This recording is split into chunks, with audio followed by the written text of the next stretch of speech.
be able to see. Yeah, good, that worked. You should be seeing my screen. Sorry, I can't put on my video, but it's gonna go rapidly downhill and I might cut off halfway if I do. So instead you can maybe stare at my shades if you get bored. So I'm gonna be presenting today on naming and claiming in the Caribbean. Before starting, I want to acknowledge that today I'll be talking about the Caribbean, a region that's named after a nation of people who resided here when the European colonizers came. These nations continue to exist in the region and are fighting for decolonization. I support these efforts while recognizing my role as an arrivant, benefiting from coloniality, and in an ongoing effort to refine what this means for myself and my practices. I encourage you all, because all oppressions are interrelated, to also consider how you can support decolonization in your context. So I'm going to start with a story. When I first came out in the early 2000s, I proudly declared myself lesbian. This in spite of the fact that I had boyfriends before and was even in love with a man just a couple of months prior to coming out. I felt pressure to identify as lesbian because the word bisexual was very icky. It also meant indecision. And I was sure I now loved the girls, so there was no indecision. Then fast forward to a few years later when I found myself with a male partner. I tended to just avoid any labels or identified by a Kinsey scale number if pressed.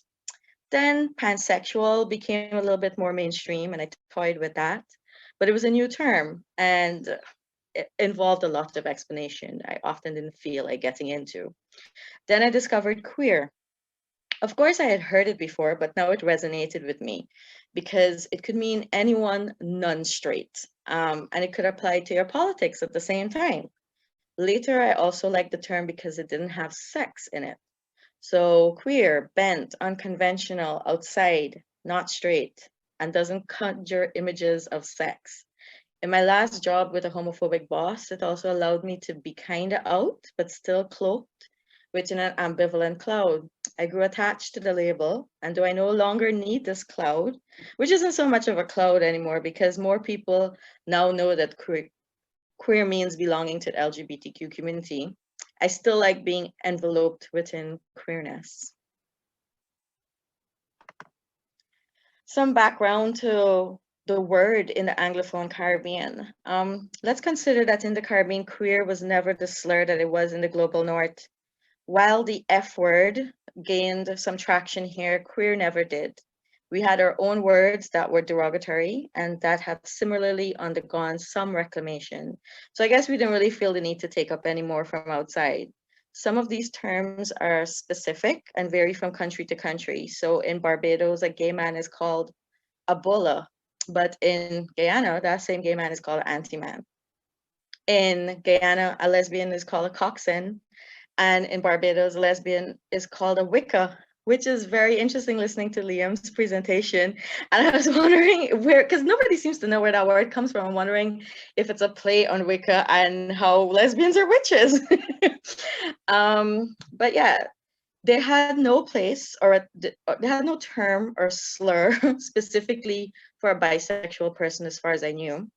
And there was no really readily grasped term for non-heterosexual people. There are terms like that way or so or family that could apply to a person who was non-heterosexual. But I felt I had no readily available local term to seek identity in. I never really thought of the implications of using queer because it's a very global North word in origin, but part of that is because English is my first language and only language. So using another English word didn't really feel strange. And at this point, I paused to explain this slide that's up here and situate the Caribbean. Geographically, all these islands and some of the coast lands that have historic links to the rest of the region are the Caribbean. But within it, we're divided by language barriers as a gift from colonialism, and this has kept us quite siloed. Added to the fact that there are both independent and non-independent territories in the region. So you'll hear me refer to Global North rather than Western, because my position is that the Caribbean is not only geographically Western, but it's also socioculturally Western. Some people have called it the first world's first world. What have scholars said about use of this word queer? Thomas Glave's 2008 book, Our Caribbean, a gathering of lesbian and gay writings from the Antilles, was one of the seminal works that kicked off a wave of scholarly writing and works on LGBTQ plus Caribbean lives. In this anthology, he talks about wrestling with what terms and words to use. And even after he settled on lesbian and gay, he lost some contributors who refused to identify as such. He mentioned queer as an alternative or additive to lesbian and gay, but he didn't really dissect it. More interestingly, at no point does he mention bisexual or any other non-monosexual identity, even once in all of his struggles with words. In 2014, Kofi Campbell published The Queer Caribbean Speaks, interviews with writers, artists, and activists, and that had queer right in the name. Although he mentions that an interviewee had reservations about him using this word, he didn't really analyze its use or try to justify it. He just used the word and used it often.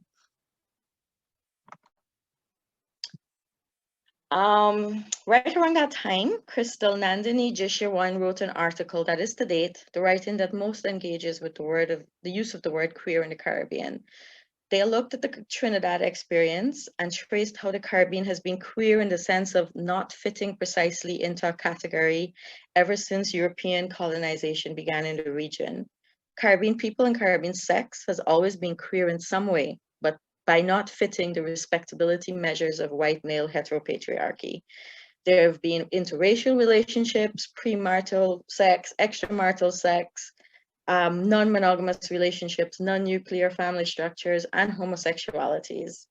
Jishawan noted that others like Tinsley and Wecker believed that using an external phrase like queer to define ourselves would be a continuation of the oppressive colonial relationship. And Jishawan acknowledges that there are layers of meaning and power in the word. The interviews with the Trini women showed that a small number of mostly educated women attracted to both men and women use queer as a sexual identity. They liked the word because it was non-binary and didn't have the stigma of lesbian or gay for them. Jishawan then notes, naming ourselves become a task, where citizenship and nation are huge determinants. This is ongoing in the Caribbean, and we must bear in mind the diversity in the Caribbean population as a challenge to this process. This self-determination was not allowed under colonialism. But Jishawan concludes that while access to certain discourses, both local and transnational, can shape how individuals choose to self-define, queer may still be a foreign term with little resonance in the Caribbean because what it applies to has already been underway in the region under different names. Similarly, around that time, Rosamund King's 2014 book, Island Bodies, Rosamund refused to use the word queer, really, because they quoted Tinsley to say that queer is only one construction of non-heteronormative sexuality among many, and that listening to other languages and others' historically specific sexual self-understandings is crucial to broadening the field. A couple of years later, Suzanne Prasad talked about queering chutney, which is a type of music indigenous to the region, but did not use it as an umbrella term, but used queerness as a methodology. So these pieces were all published before I started identifying as queer. Now let's fast forward about 5 to 6 years to 2020. And my lived experience is telling me that more people are starting to identify as queer in the Caribbean. To back this up, I looked to 2 publications, From Fringes to Focus, which was a deep dive into the lived realities of lesbian, bi, and queer women and persons of transmasculine experiences in the Caribbean. This work was done in 8 Caribbean countries and collected 1,018 survey responses. The beginning of this report has a note. They say, queer is by definition whatever is at odds with the norm, the legitimate, the dominant. Its reference can be sexuality or identity or neither. Queer defines a positionality with respect to and outside, beyond, not, the normative. Acknowledging that queer is used interchangeably across questions of sexual orientation and gender identity in this study, the researchers use it to broadly describe that which goes against the norm. That being said, very few of the research participants describe themselves as queer per se. Presented with opportunity to self-describe, very few of the participants used the word queer. Many did, however, use the word pansexual. So I was involved in this research, and I can tell you that in the first draft, this note had said no participants described themselves as queer, which was patently untrue. The thing is, the options for the survey were lesbian, bisexual, pansexual, heterosexual, asexual, other. And queer ended up in the other and never got counted in the first draft. They didn't disaggregate whatever was in the other. And it was very interesting as a queer woman listening to them say nobody identified as queer, and I had taken the survey. Talk about erasure. Queer ended up, so the second paper was Caribbean LGBTQ plus COVID-19 survey. This was done in 4 Caribbean countries and did not only involve women and transmasculine persons like from Fringes to Focus. It was a pretty extensive survey though. It was done online and it had 643 respondents. 34% identified as gay, 31% as bi, 17 as bisexual, as lesbian, 5.2% as queer, and 4.9% as pansexual. Here, it is noteworthy that all those categories were listed as options, and queer identifying persons slightly edged out pansexuals. So I find that very intriguing. In conclusion, queer has been used in Caribbean writings for some time. There are scholars who refuse to use it, some who use it in the same way as in the global north. Oftentimes, these users are persons who are situated in the global north and are diasporic in the Caribbean, and some who qualify its use by saying it signals outside and non-normative, like the Fringes to Focus, but not really a local identification. So I first ask, how are we gathering data and identity? What are the options we give people? How do these options then invite people to label themselves? The difference in the 2 surveys just now shows that this is certainly room for exploration and introspection. Secondly, the argument by some is that using the word is akin to embracing a colonial imposition. But for those who have already made their way to this identification like me, based on its resonance for our lives, is shunning the word and imposition from quote unquote within. At what point does the use become our own within the context of hybridity previously colonized societies are noted for? And I find it very interesting how scholars can debate and examine. Meantime, people find themselves to things that speak to them and claim them. I think it's kind of beautiful how queer is so multifunctional. It's an umbrella term, it's a concept, a paradigm, identification, but I'm also aware of how it's been veering into controversial territory in the global north, with persons co-opting it within heteronormativity, for example, like a queer heterosexual.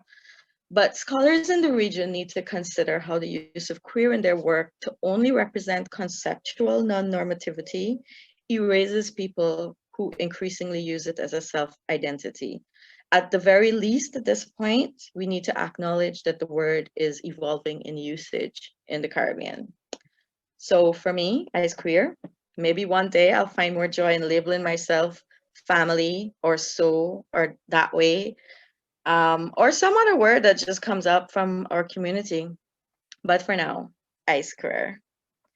And these are the works that were referenced. You can find me on Twitter at Nastassia2, or take a look at We Were Always Here, my little pet project, Queer Caribbean History on Facebook. Thank you.